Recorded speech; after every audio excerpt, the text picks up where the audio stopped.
You don't have to be an IndyCar driver to drive fast. This is the McLaren F1.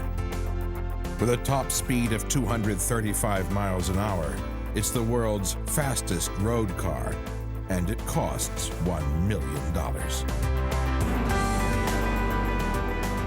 The racing version of the McLaren F1 won the Le Mans 24-hour race at its first attempt.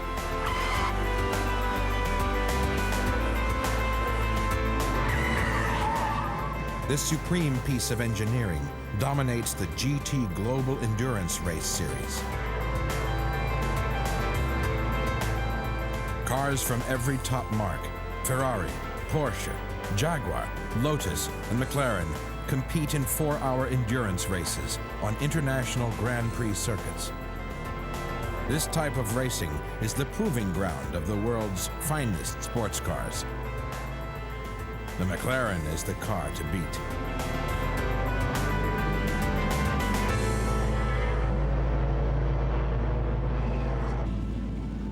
This is a crucial race weekend for the Gulf GTC Mclaren Team at the Anderstorp circuit in Sweden.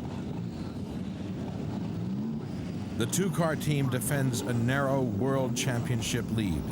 Can we have 20 litres, please? Straight in, John. It's only a driver change, okay?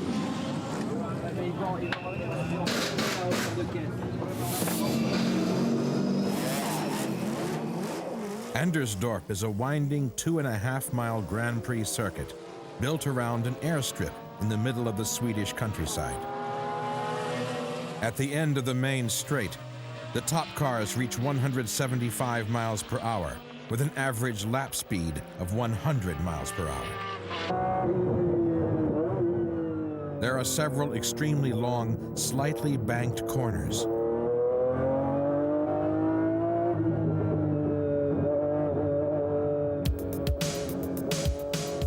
For these heavy, powerful road cars, it is a tough survival test. The team used their practice time to find the optimum setup for endurance as well as pure speed. The cars will need both for victory.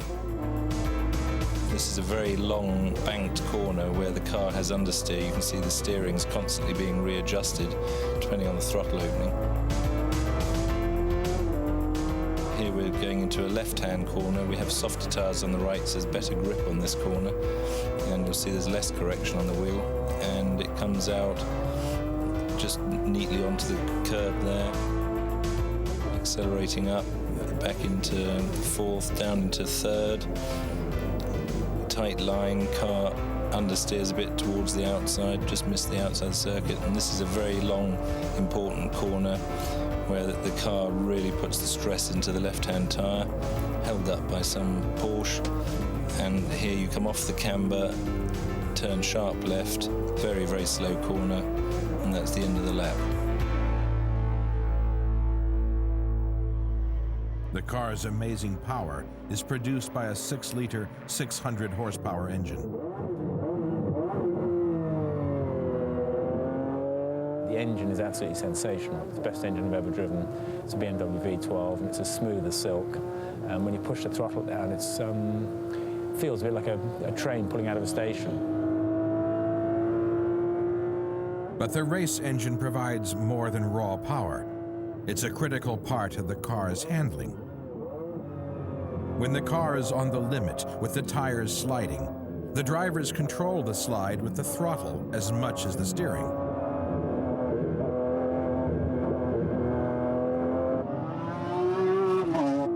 The trade-off for such a powerful, responsive engine is its sheer weight and size. When you get the car sliding, the engine always feels like it's trying to overtake you, and that's the limiting factor as to how hard you can really push. It can accelerate from 0 to 100 in 6 seconds, but it can brake even quicker. At the end of the main straight at Anderstorp, the McLarens decelerate from 175 to 50 miles per hour in 2 seconds, thanks to super efficient carbon fiber brakes.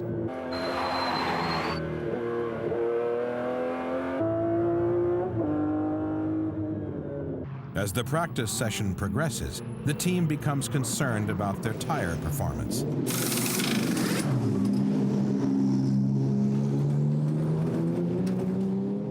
The tires are designed to last 40 laps, but are wearing thin after just 10.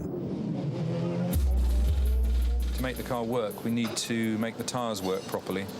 So all our work is involved around trying to make the tyres work in a long radius corner. And it's proving quite hard to do. The result is the drivers are having problems with understeer in the long corners. Understeer is a lack of grip on the front tires. To stay on the track, the drivers must work the steering much harder to get enough grip. It's really just trying to get the front tyres to live. Because the corners are so long, if you have an understeer, it slides the tyre very aggressively and overheats it. So we've got to get the understeer out of the car so the tyre will work properly. The way to improve the tire grip is to change the suspension setup. The problem is, the suspension system was originally designed for normal roads and not for racetracks. The team has been trying to solve the problem with a rig that simulates racetrack conditions with hydraulic pillars under each of the 4 wheels. The problems we're trying to deal with are the fact that the car is quite a heavy car, so we need to be quite stiffly sprung to support the car and keep the car stable. But we also need to not compromise the handling package and the ride quality too much also. The heart of the problem is that the car's suspension components were designed to run on normal roads with a ground clearance of 3 to 4 inches. But to create enough downforce at race speeds, the suspension has been adapted to run much closer to the ground. To improve the handling at low ride heights, GTC has developed and fitted new shock absorbers. Throughout the practice day, the team experiments with different settings on the new shocks. Soft spring settings improve the tire wear, but unfortunately, they also produce slow lap times. Rebound is the question I'm asking myself. I wouldn't mind just taking some rebound off the rear and putting another sweep on the front, because I'm sure that's the way it wants to go. By the end of the day, the team seems to be in a no-win situation. The car's either too slow or it destroys the tires.